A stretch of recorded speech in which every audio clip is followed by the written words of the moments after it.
Como cristãos, nós precisamos questionar tudo o que ouvimos e comparar com o que a Bíblia nos ensina, para saber se algo realmente vem de Deus ou se é um engano. Então, nesse vídeo, nós estaremos analisando um pensamento que tem estado presente no meio da igreja, mas que vai contra aquilo que a Bíblia nos ensina. Por isso, devemos rejeitá-lo para não ser enganados. Olá, pessoal! Sejam todos muito bem-vindos a mais um vídeo desse canal. Para todos aqueles que são novos por aqui e não me conhecem, muito prazer. Eu me chamo Maria Isabel e por aqui eu compartilho conteúdo cristão, sempre com o objetivo de te ajudar a desenvolver uma vida em intimidade com Deus e glorificá-lo em todas as coisas. Provavelmente, em algum momento da sua caminhada cristã, você já ouviu a frase: Deus só quer o coração. Essa frase é utilizada como uma forma de defender que Deus não olha por aparência, como está escrito em 1 Samuel 16:7. Então, por isso, as coisas exteriores não são tão importantes. Pode ser que inicialmente você pense que essa frase está correta, porque, afinal, Deus não quer uma vida de aparências, mas, na verdade, nós veremos que ela esconde uma negligência em relação aos ensinamentos de Deus. Usar a desculpa de que Deus só deseja o nosso coração como uma forma de não realizar as demais obras que Ele exige de cada um de nós é distorcer aquilo que a palavra nos ensina para fazer apenas o que nos agrada. Isso, portanto, é uma heresia. Então, para que nós não venhamos cair no engano dessa frase, que pode acabar fazendo com que você venha negligenciar os ensinamentos de Deus,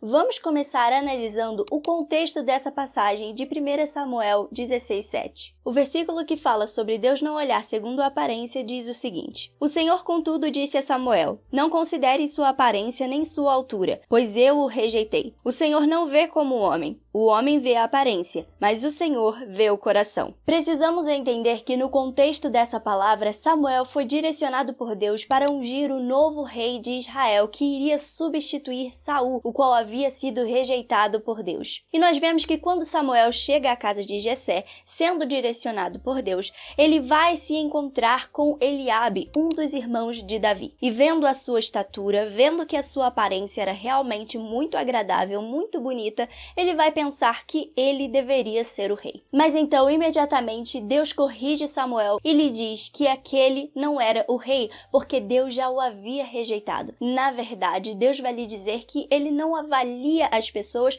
conforme os humanos fazem, conforme nós fazemos. Ele vai dizer que o homem olha a aparência e dessa forma julga se algo é bom ou não, se algo deve ser usado ou não, se algo realmente é capaz de cumprir com determinada tarefa ou não. Porém, Deus avalia os corações. Nós precisamos entender que no contexto dessa passagem, o Senhor está falando a respeito de escolher um rei para reinar sobre Israel. E ele vai dizer que ele conhecia os corações e que ele escolhe pelos corações e não por aparência. O que Deus estava demonstrando a Samuel é que quando ele vai escolher alguém, ele não olha se aquela pessoa é bonita, se ela é capaz, se ela é influente ou se ela tem recursos necessários para poder fazer com que a obra aconteça. Porque quem capacita é Ele. Quem capacita-nos para fazer a sua obra é o próprio Senhor. Ele vai escolher a cada um segundo o coração, porque Ele conhece a intenção do coração. Ele conhece os nossos pensamentos. Ele sabe verdadeiramente a que o nosso coração está voltado,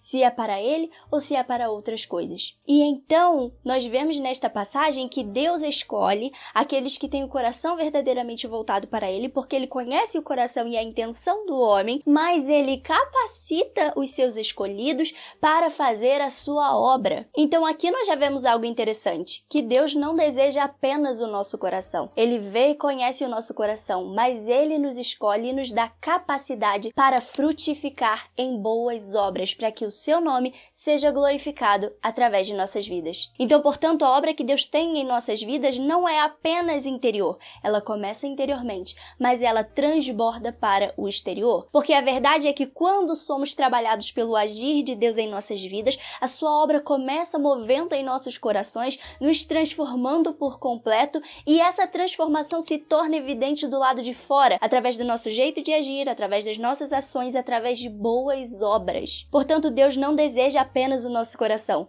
Ele deseja toda a nossa vida, todo o nosso modo de ser. Ele deseja-nos por completo. Então nós entendemos que defender que Deus deseja apenas o nosso coração como uma forma de diminuir a importância de boas obras ou de um proceder em santidade é, na verdade, ir contra aquilo que a Bíblia nos ensina. E eu sei que é neste momento em que muitas pessoas vão dizer, mas nós não somos salvos por obra. E de fato, nós não somos salvos pelas obras que praticamos. Nós somos salvos pela fé em Cristo Jesus. Porém, a Bíblia vai nos mostrar que as nossas obras testificam da nossa salvação. Elas se tornam evidências da nossa fé. Tiago, capítulo 2, versículo 17, nos diz assim: assim também a fé, por si só, se não for acompanhada de obras, está morta. Veja só o exemplo que Tiago vai dar nessa passagem do contexto em que nós lemos. Ele vai dizer que não adianta nós orarmos por alguém que está passando por necessidade e simplesmente dizer, vá em paz, a sua necessidade lhe será suprida, se nós não tivermos a boa obra de ajudar-lhe naquilo que ele precisa. Portanto, a nossa fé precisa estar acompanhada de boas obras. Então, o que Deus deseja é realmente um coração voltado para Ele. E um coração voltado para Ele vai resultar em obras que glorificam o seu nome. E o próprio Jesus nos indica que Ele espera que venhamos dedicar o nosso esforço, o nosso empenho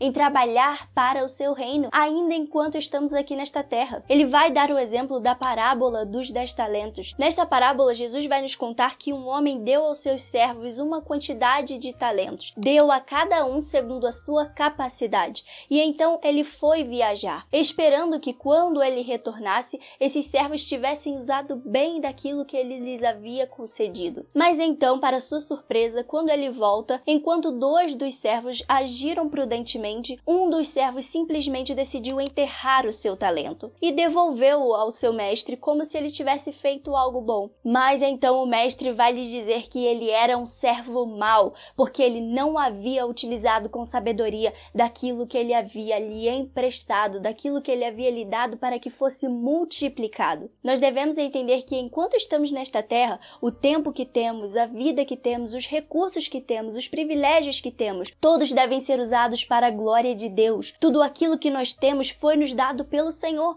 Tudo que temos é emprestado, porque na verdade tudo isso aqui vai passar. E o Senhor, no final de tudo, no último dia, vai requerer de nós. O que é que você fez com aquilo que eu lhe dei? O que é que você fez com o tempo que eu te dei, com os recursos que eu te dei, com os privilégios que eu te dei? Você usou isso para minha glória ou apenas para a sua própria glória? Nós devemos entender que Deus requer sim boas obras e uma vida piedosa que glorifique a Ele. Ele espera que venhamos dar frutos para o seu reino e esses frutos só podem acontecer quando primeiro ocorre uma obra de fato em nossos corações, mas esta obra se torna evidente através de todas as nossas ações, de todo o nosso modo de viver. Quando nós utilizamos da frase que Deus apenas quer o nosso coração como uma forma de negligenciar as outras coisas que Ele requer de nós, nós estamos indo contra aquilo que a Bíblia nos ensina. E nós devemos sempre nos lembrar que sim, nós somos salvos pela fé, mas a partir do momento que somos salvos, nós estamos também agora em um processo de santificação. O que Deus requer de cada um de nós é que venhamos ter um proceder em santidade, que venhamos fazer todas as coisas para a glória do seu nome,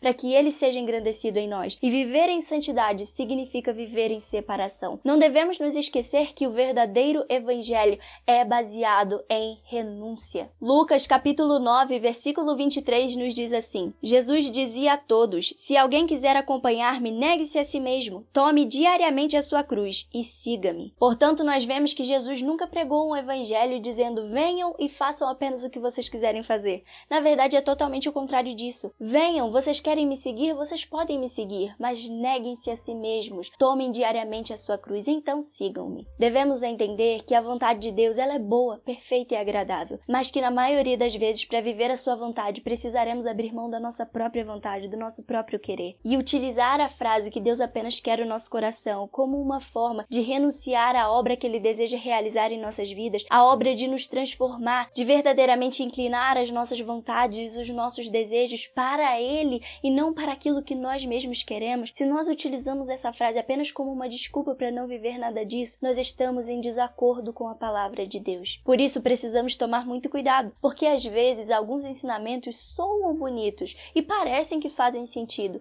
mas na verdade é uma distorção da palavra para apenas nos fazer fugir daquilo que a verdade nos ensina, negligenciar aquilo que a Bíblia nos ensina a seguir. Então nós vemos que a verdade é que Deus deseja o nosso coração, sim, mas Ele também deseja a nossa vida por completo, não apenas o nosso coração. A sua obra começa interiormente, mas ela transborda, se tornando evidente em cada parte do nosso ser. Através de todas as nossas ações, através de todo o nosso jeito de ser, nós devemos glorificar a Deus. E isso se baseia em viver uma vida piedosa que busca seguir os ensinamentos de Cristo, uma vida em santidade. Porque a Bíblia nos diz que devemos ser santos, porque santo é aquele que nos chamou. E se você quer entender mais sobre a santidade e como verdadeiramente aplicá-la em sua vida, eu te convido a assistir esse vídeo que está aparecendo na tela para complementar o assunto do vídeo de hoje. Eu espero muito que Deus tenha falado ao seu coração e que você possa realmente aplicar esses ensinamentos para não ser enganado. Questione tudo aquilo que você ouvir, para que você não seja enganado, mas siga verdadeiramente a palavra de Deus. Um grande beijo, fiquem com Deus e até a próxima. Tchau!